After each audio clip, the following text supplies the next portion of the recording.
40 to 50K ang kailangan nakalaan sa amin monthly para masustentuhan ko ang aking 18 dogs and 15 cats. As in, buong buhay ko, binigay ko na dito sa mga anak ko. Imagine yung pag-aasikaso sa kanila everyday, yung mga gastos sa vet visit, grooming, sa kanilang pagkain. Maraming nagsasabi na sobrang arte ko nga daw po sa pag-aalaga sa mga anak ko. Pero dito sa video na to ay papatunayan ko sa inyo na nagbunga na ang pagiging maarte kong fur mom. Kasi sa mga hindi nakakaalam, yung mga ko, yung mga 5 years old and above is meron silang tinatawag na semi-annual check-up. So, every 3 months po is pinapa-fully blood chem ko itong mga thunders ko para ma-maintain po namin yung kanilang good health. And dito sa full blood chem is laging binabantayan or minomonitor ang kanilang kidneys, liver, cholesterol. And dito malalaman ko kung tama nga ba ang pag-aalaga ko sa mga anak ko. Especially, tama nga ba yung diet na binibigay ko sa mga fur babies ko? Ito yung sample ng full blood chem result ni Saji.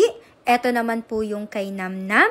At ito naman po yung kay ating malditang Zoe. At ito naman po sa ating panganay na si Yuki. At ito naman kay Mami Ching. Kung mapapansin nyo kay Mami Ching, elevated po ang kanyang BUN and creatinine dahil 3 years ago ay na-diagnose po siya na merong stage 2 kidney failure. And kapag nagkaroon ng CKD yung mga fur babies natin, tandaan nyo po na hindi na po ito nare-replenish or nababack to normal. And kapag ganito na na-diagnose yung mga fur babies natin sa stage 1, stage 2 na CKD, kailangan lang po strict diet or bigyan natin sila ng proper meal para hindi na mag-increase pa or mag-elevate pa yung kanilang mga creatinine or yung kanilang mga BUN. Dito ipapakita ko sa inyo yung meal prep everyday na ginagawa ko. And alam nyo ba yung result ni Mami Ching ay sobrang happy ako kahit elevated siya since hindi na nga siya back to normal. Si Mami Ching kasi before, yung creatinine niya is umabot na ng almost 400 pero ngayon makikita nyo naman na nasa 172 na lang. Everyday hinahaluan ko talaga yung food nila ng vegetable. Etong mga gulay na to, binili ko pa to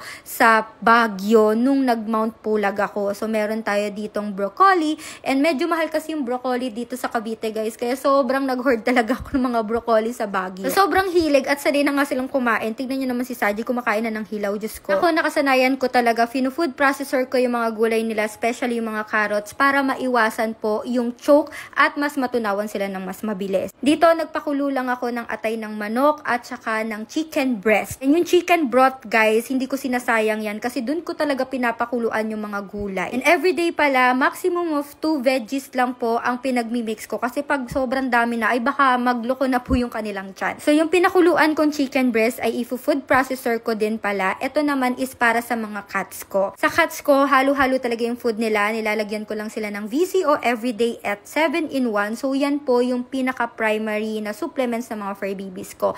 Ito namang freeze-dried treats is optional lang to kasi paboritong-paborito nila to. Nilalagyan ko din sila ng dry food and then mini-mix together ko lang para busog na busog talaga kasi yung mga cats ko guys, pero usog, napakalakas talaga nilang kumain. Parang hindi sila nabubusog. Hindi lang talaga mawawala sa meal prep nila yung VCO kasi nakakalesen to ng pag-shed or paglalagas ng balahibo. And pinaka-importante din sa kanila is yung 7-in-1 herbs kasi lahat ng kailangan nila is nandun na. May barley, sambong, tawa-tawa, eggshell, moringa, turmeric, at paragis. O diba lahat nandyan na. Kaya talagang hindi sila nawawala ng 7-in-1 herb. Kaya lahat ng cats ko ay sanay na sanay talaga kumain ng gulay kasi ganyan ko sila sinanay. Pagdating naman sa meal prep ng mga anak ko, yung iba sinasabi ang dami ko daw nilalagay, ang dami ko daw cheche bureche kasi ganito, lalagyan ko sila ng gulay, lalagyan ko sila ng protein. And kay Mami Ching pala, take note, nilalas ko yung protein sa kanya ha. Tapos ito, hindi din mawawala ang 7-in-1 herbs. And then yung tawa-tawa, dinadagdagan ko yung mga nag-positive po sa